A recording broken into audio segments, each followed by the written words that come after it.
Assalamualaikum warahmatullahi wabarakatuh. Selamat pagi teman-temanku semuanya. Mudah-mudahan sehat selalu dan selalu tetap semangat ya hari ini. Teman-temanku sekalian, pada pertemuan kali ini saya akan menyampaikan materi tentang bioteknologi.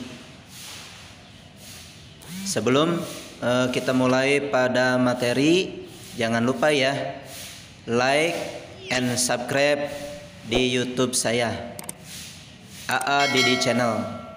Baiklah teman-temanku sekalian, adapun tujuan pembelajaran kita hari ini, yang pertama adalah menjelaskan pengertian bioteknologi.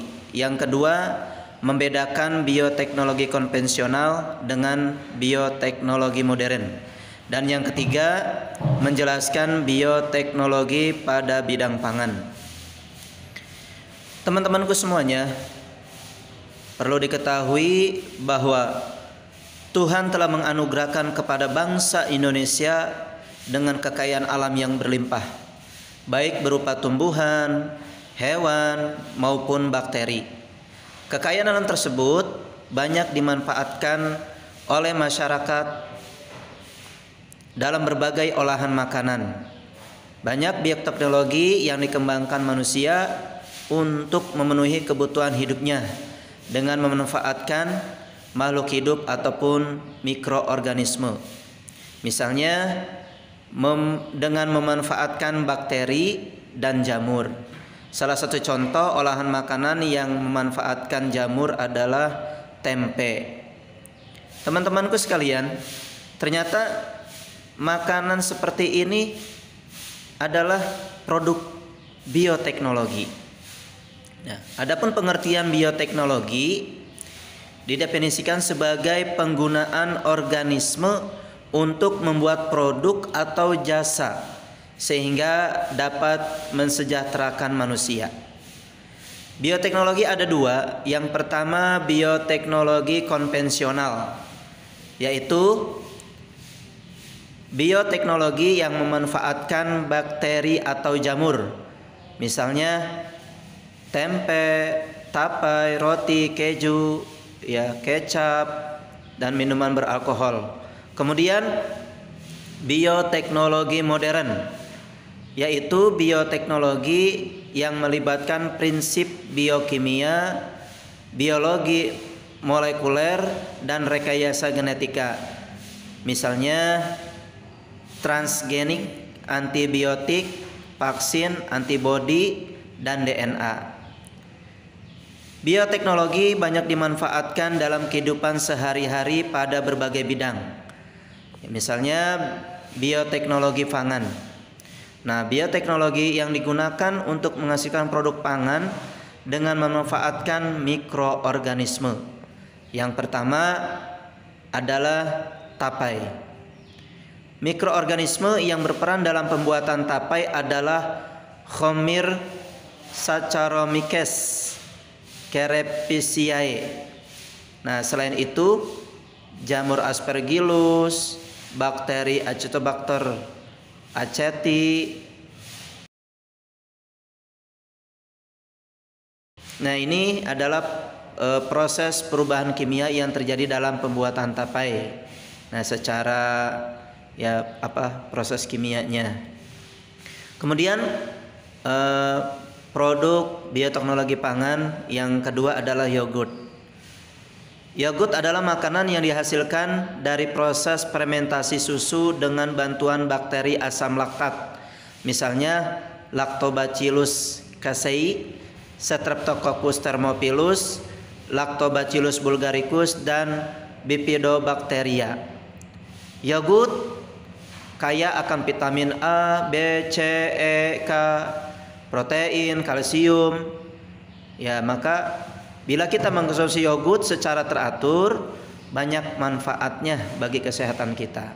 Di antaranya dapat merejakan kulit, membantu proses pencernaan, menjaga jantung tetap sehat, mencegah hipertensi, mengurangi resiko osteoporosis, mengatasi jerawat, dan mengurangi kolesterol. Kemudian Yang ketiga adalah keju. Keju adalah makanan yang dihasilkan dari proses koagulasi atau pengentalan protein kasein susu. Dibuat dalam kondisi asam dan ditambahkan rennet. Pengasaman susu dengan menambahkan bakteri asam laktat seperti Lactobacillus, bulgaricus dan Streptococcus thermophilus. Kemudian tempe. Salah satu makanan favorit, makanan tradisional khas Indonesia adalah tempe. Nah, proses produksi tempe dengan teknik fermentasi, yaitu dengan menumbuhkan jamur Rhizopus oryzae dan Rhizopus oligosporus pada biji kedelai. Jamur ini akan menghasilkan benang-benang yang disebut hipa yang mengakibatkan biji-biji kedelai saling terikat dan membentuk struktur yang kompak. Jamur ini juga akan menghasilkan enzim protease sehingga lebih mudah dicerna oleh tubuh kita. Kemudian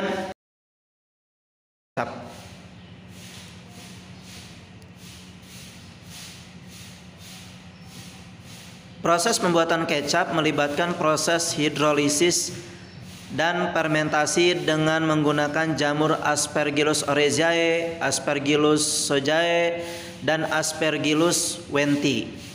Nah, kalau di negara Jepang, proses fermentasi dalam pembuatan kecap juga melibatkan Saccharomyces cerevisiae dan spesies Lactobacillus untuk menghasilkan aroma yang khas.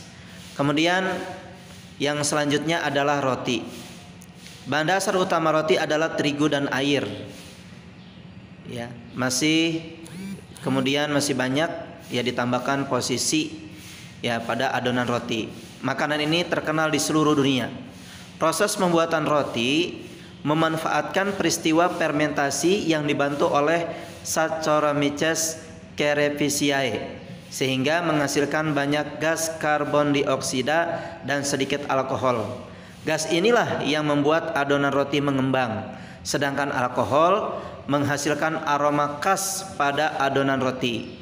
Saat di oven, gas karbon dioksida terperangkap dan memuai dalam adonan sehingga roti menjadi mengembang.